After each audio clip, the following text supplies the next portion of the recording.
Subscribe to Echo Tales for deeply emotional, romantic, and mature stories that echo through your heart. Don't forget to like, share, and comment to support meaningful storytelling. Maya hadn't heard from Daniel in 3 long months. Not since that quiet afternoon in October when they sat beneath the old train station clock, their hands still brushing as they whispered a mutual goodbye. No fighting, no screaming, just silence, and eyes that said too much and not enough. That day, they'd promised to remain friends, but Maya always knew friends was just a softer word for unfinished. So when his name lit up on her phone one Thursday evening, her heart paused. Daniel. The message was short, almost casual. "Hey, I'm having a few people over for dinner on Saturday. Nothing big. Would be nice to see you if you're free." She stared at the text for a long time, her thumb hovering above the keyboard. It wasn't the words themselves that made her nervous. It was what they didn't say. There were no emojis, no "how have you been?" no hint of expectation. But that was Daniel, wasn't it? Always understated, always leaving room for you to come closer on your own. Saturday came too quickly. Maya stood in front of her mirror longer than she should have, changing her outfit 3 times. Not because she wanted to impress him, but because she didn't want to seem like she was trying. A thin line to walk, when your heart still whispered his name like a habit you couldn't break. She finally settled on a navy blue dress and a long cardigan, something soft and familiar. Outside, the early spring air still carried the chill of winter, and the cab ride felt both too short and too long. As she reached Daniel's apartment building, her palms began to sweat. She hadn't been here since the breakup, since she left her favorite scarf hanging by the door, since she'd last kissed him goodnight without knowing it would be the last time. When he opened the door, Maya was hit by a wave of scent she remembered well: sandalwood, basil, and something uniquely Daniel. He looked different, but not really. His hair was slightly longer, his shirt was neatly pressed, but his eyes, those quiet, soulful eyes, still looked at her the same way. "Hey," he said softly, and she replied with a smile and a simple, "Hi." The room was softly lit, a candle flickering in the corner, music playing low. A few people sat around the table, chatting and sipping wine. Maya recognized 1 or 2 faces from old game nights, but there was one woman she didn't know. She was sitting closest to Daniel, her posture relaxed, her smile easy. Her dress was a soft cream color that made her skin glow under the warm light. Daniel walked Maya in and began the introductions. "Everyone, this is Maya," he said. "Maya, this is everyone." And then, with a little pause, his voice softened. "And this is Alina." The woman turned to Maya, extending a hand. "Hi, I've heard a lot about you," she said warmly. Maya blinked, not expecting that. She shook Alina's hand, her own fingers slightly cold. Her smile came automatically, but her heart skipped a beat. Something shifted in the air, subtle but sharp. Daniel didn't say much else. He offered her a drink and guided her toward the table. As dinner began, Maya tried to breathe through the growing weight in her chest. She listened. She laughed politely. She passed the salad bowl. But she kept watching. Watching the way Alina glanced at Daniel when she talked. Watching how Daniel's hand occasionally touched the back of Alina's chair. These little things, small gestures that might mean everything or nothing, told Maya what Daniel hadn't said in his message. This wasn't just a casual dinner. He had invited someone new into his life, and she wasn't ready for what came next. Maya had always believed that eyes said more than mouths ever could, and Alina's eyes that night said everything Maya had been afraid to hear. There was no arrogance in her gaze, no malice, no smugness, just softness, warmth, and an unmistakable familiarity that only came from time spent in closeness. The kind of closeness Maya used to share with Daniel. As the evening moved on and conversations swirled around her like wind in a crowded square, Maya felt both present and invisible.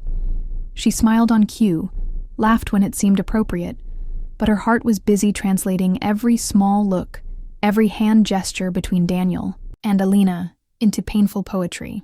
Alina was lovely in a quiet, graceful way, the kind of woman people didn't notice right away, but once they did, couldn't stop noticing. She wasn't flashy. She wasn't trying. And somehow, that made it worse. Because Maya couldn't hate her. She wanted to, but she couldn't. Alina was kind. She asked Maya questions about her work, complimented her earrings, offered to pass her more wine without being prompted. She was, in short, everything Maya wished she wasn't in that moment. Daniel, for his part, tried to bridge the space between past and present, with casual words and half-meant jokes.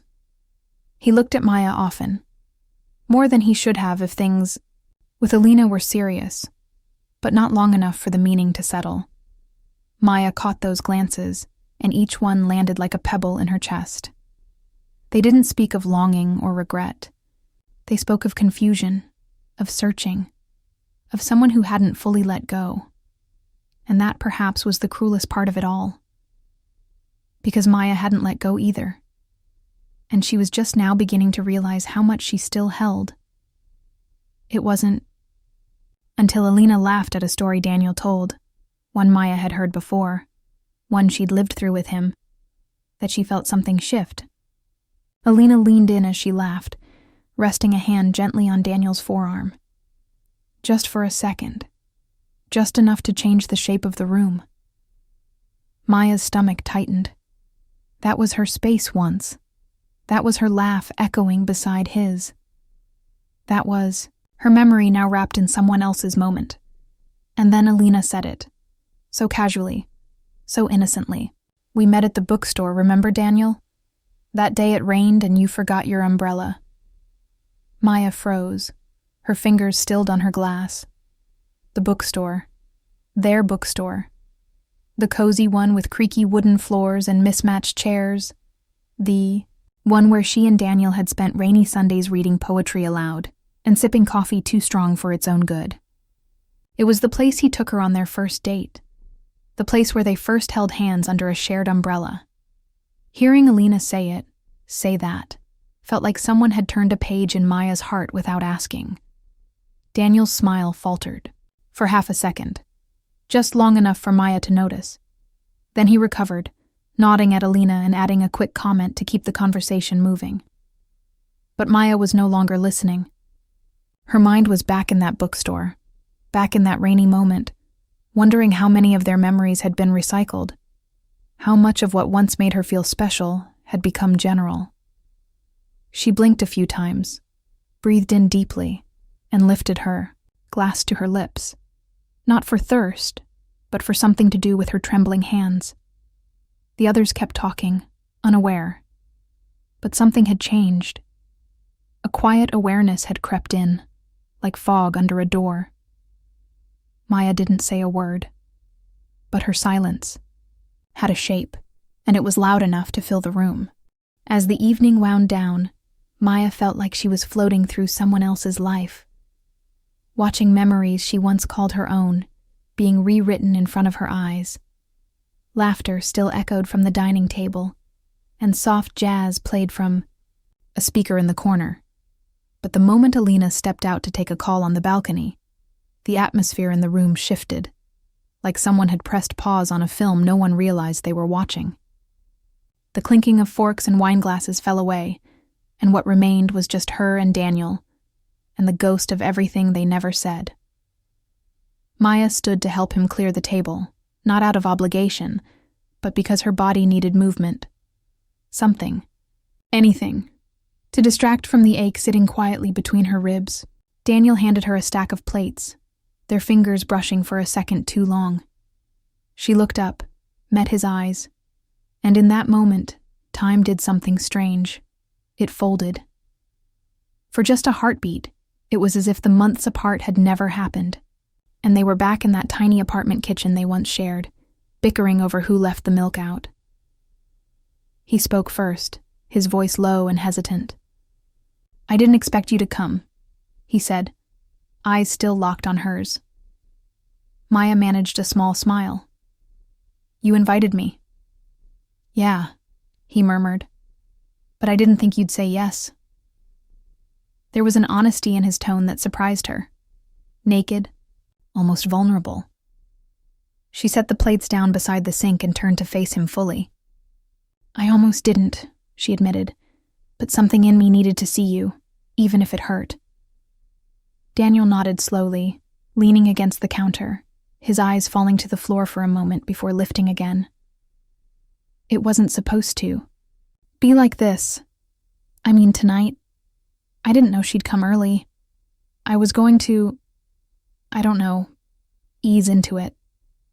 Maya raised an eyebrow, her voice gentle but edged. "Ease into introducing your new someone to your old someone?" His wince was almost imperceptible. "When you put it like that."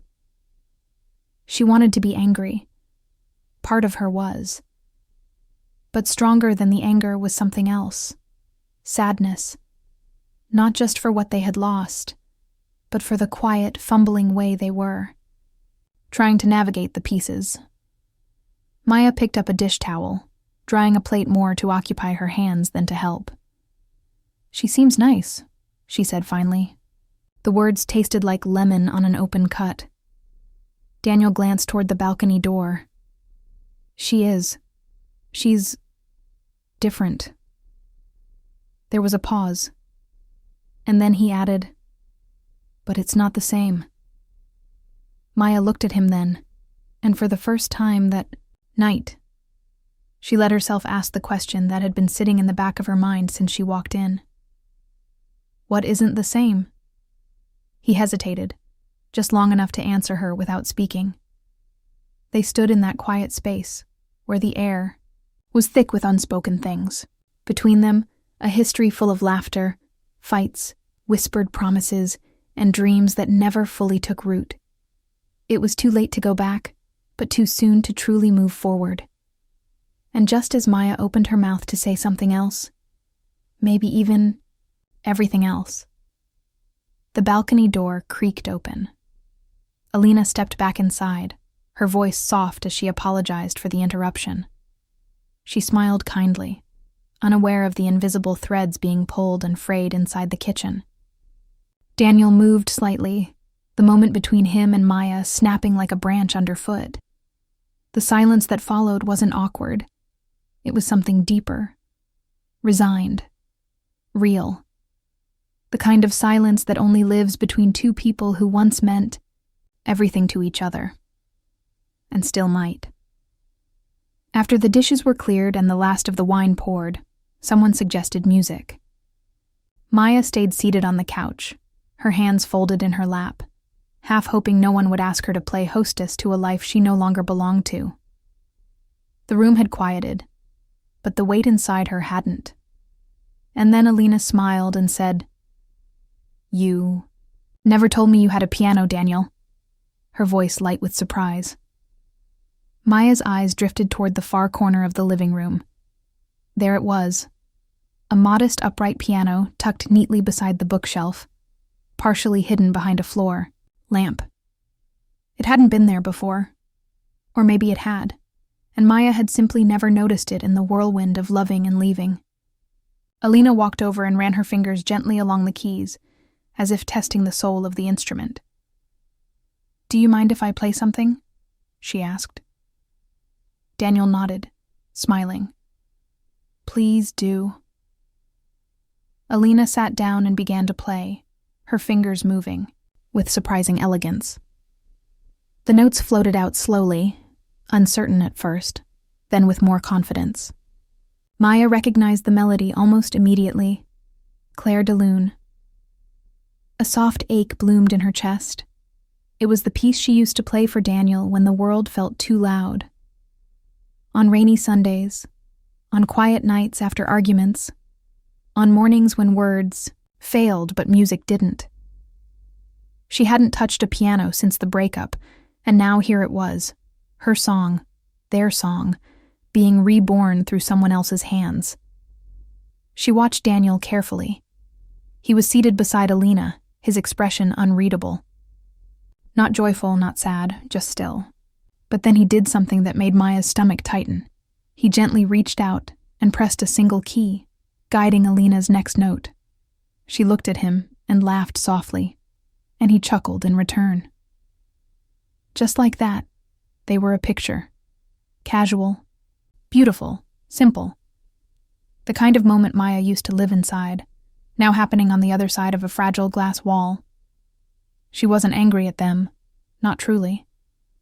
But something inside her felt like it was unraveling, one quiet thread at a time. Maya's eyes wandered the room, looking for something to hold on to. That's when she saw it, a photograph on the mantel, tucked partly behind a stack of postcards. It was old, slightly faded, but unmistakable. Her and Daniel, bundled in scarves, smiling like they knew something the world didn't. She remembered the day it was taken.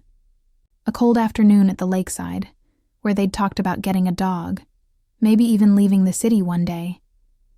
That photo hadn't been taken down. Not completely. She stared at it, wondering. Had he forgotten to hide it, or had he chosen to keep it? The music faded into silence. The final note hung in the air, trembling slightly before disappearing. Alina looked around, slightly shy. "Sorry if I messed up near the end," she said. "I haven't played in a while." Daniel smiled gently and shook his head. "No," he said softly. "It was beautiful." Maya stood slowly, her voice quiet but steady. "I should go," she said. There was a stillness in the room as she moved toward the door. Daniel stood too, following her out of habit, or maybe instinct. Outside, the hallway was dim and smelled faintly of lavender and old wood. She reached for her coat, but he gently took it first, helping her into it like he always used to. It was too intimate, too familiar. "Maya," he said, his voice low, almost uncertain. "Wait." She turned to him, and for the first time all night, she saw the truth in his eyes. Not certainty, not peace, but the ache of someone who still didn't know how to let go. She didn't answer. She didn't need to, because everything they had ever said, and everything they hadn't, was already in that look. Outside Daniel's apartment, the air was cool, brushing gently against Maya's skin like the ghost of a forgotten touch. She walked slowly toward the street, her heels clicking softly on the pavement. Each step pulled from a place somewhere between pride and heartbreak. She didn't cry. At least not yet. Her chest felt tight, but her eyes stayed dry, as if her body was still in shock, holding its breath for a grief that hadn't fully bloomed. She thought leaving would bring relief. That once she was outside, away from the warmth of that apartment, from Alina's soft laughter and Daniel's familiar scent, it would get easier, but it didn't. In fact, it only made the ache sharper. The night felt colder than it was. She stopped under a flickering street lamp, her hands tucked deep in her coat pockets, and let herself just stand. Still. Silent. She wasn't ready to go home. Her phone buzzed, a message. She didn't want to look, but curiosity pulled her eyes downward. "You forgot your scarf." It was Daniel. Followed by a second message. "I can bring it down, or you can come back for a second." She stared at the screen, her fingers hovering. He still remembered the scarf. The same soft burgundy one she used to wear every time she was upset. Something about the fabric made her feel safe. She hadn't even realized she'd left it behind. With a shaky breath, she turned around. The walk back to his door was slower than before. Like walking into a memory she wasn't sure she could survive twice in one night. Daniel was already waiting by the door when she arrived, scarf in hand, his expression unreadable. He held it out to her, but Maya didn't take it right away. Instead, their eyes locked, just long enough for something unspoken to rise between them again. The silence was fragile, but it said so much. She finally reached out and took the scarf, her fingers brushing his. The touch was light, barely there, but it opened something in her. He didn't move. Neither did she. "I didn't expect this to hurt," she said softly, breaking the silence with words she hadn't meant to say out loud. Daniel's face shifted. Guilt, maybe, or regret. "Neither did I," he admitted. "I thought I could handle it. Seeing you again, introducing you to her." Her name hung in the air, awkward and heavy. Maya looked down at the scarf in her hands. "Do you love her?" she asked, not because she wanted to hear the answer, but because it was already sitting heavy in her chest. Daniel hesitated. "I don't know," he said quietly. "It's different. Easier, maybe. She makes things simple." He paused, then added, "But with you, it was never simple. It was everything." Maya's heart thudded, a deep ache that spread through her like warm water. Part of her wanted to throw her arms around him, to cling to the everything he spoke of. But another part, older, wiser, remembered all the ways they didn't work. All the nights she waited for him to show up emotionally, all the dreams they planned, but never built. "We burned too brightly," she whispered, "and we didn't know how to protect the flame." Daniel nodded, his jaw clenched, his eyes shimmering with unshed emotion. "But it doesn't mean I stopped feeling it," he replied. The silence that followed felt like a second goodbye, heavier than the first. Maya tucked the scarf into her bag. "Take care of her," she said gently. "And take care of you." She stepped back, not out of anger, but acceptance. Because some loves don't end with slammed doors or broken promises. Some just finish. Like a beautiful song fading into silence, leaving echoes behind that never quite disappear. And as she walked away this time, Daniel didn't stop her, because they both knew the door had never really closed. It had only ever been left slightly ajar. The following morning, sunlight streamed through Maya's bedroom window, painting soft gold across the wooden floor, but it did little to warm the chill she felt inside. Sleep had barely touched her. Her mind had been restless all night, looping back through every glance, every pause, every word spoken and unspoken between her and Daniel. It felt surreal, like she had stepped into a version of her past only to find that someone else was living there now. She sat up slowly, pulling the scarf from where she'd dropped it on the chair. It still smelled like him. That familiar, maddening scent of cedarwood and something faintly citrus, like memories she'd folded away, but never quite forgot. Holding it in her hands, she didn't cry. Not this time. There was something strangely peaceful about the sadness now. It wasn't sharp. It wasn't desperate. It was the soft ache of something once beautiful, now gently finished. Later, she walked to the lake alone, the same one where that photo on Daniel's mantle had been taken. It was quieter than usual, the path scattered with fallen leaves that whispered under her feet. She sat on their old bench, the wood worn smooth from time and weather, and watched the water ripple gently under the breeze. This place had always brought her clarity, even when her heart was tangled. She let herself remember freely now. Those long afternoons when they dreamed out loud, the fights that turned into laughter, the evenings curled up under a blanket as if the world outside didn't exist. But instead of tearing her open, the memories washed over her with a strange kind of grace. Love hadn't left her bitter. That, she realized, was a gift. Maya pulled out her phone, hesitated, and then opened the photo gallery. She scrolled to the image of her and Daniel. Faces, full of promise, caught in a moment before everything changed.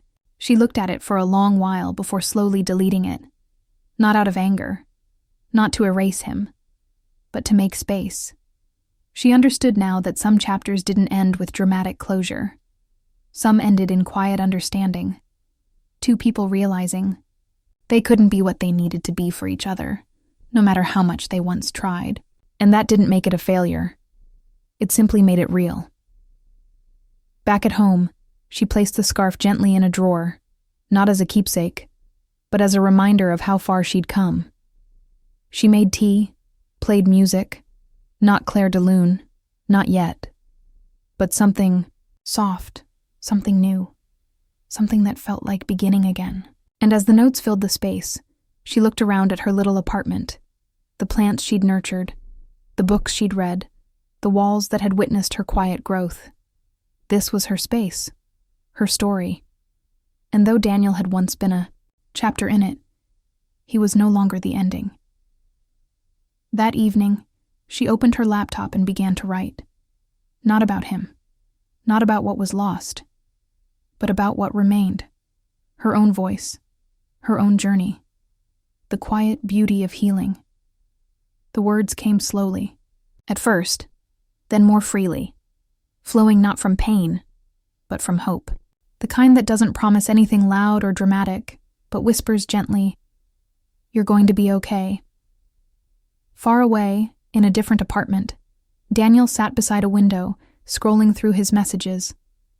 He stopped at one from Maya, the last one she ever sent him months ago. He read it twice, then put the phone down. Alina came into the room and smiled at him, resting a hand on his shoulder. He smiled back, but there was a softness in his eyes, a flicker of something unfinished. And that's the truth about love. Sometimes it ends quietly. Sometimes the echoes remain, not to haunt us, but to remind us we were once brave enough to feel deeply, and brave enough to let go.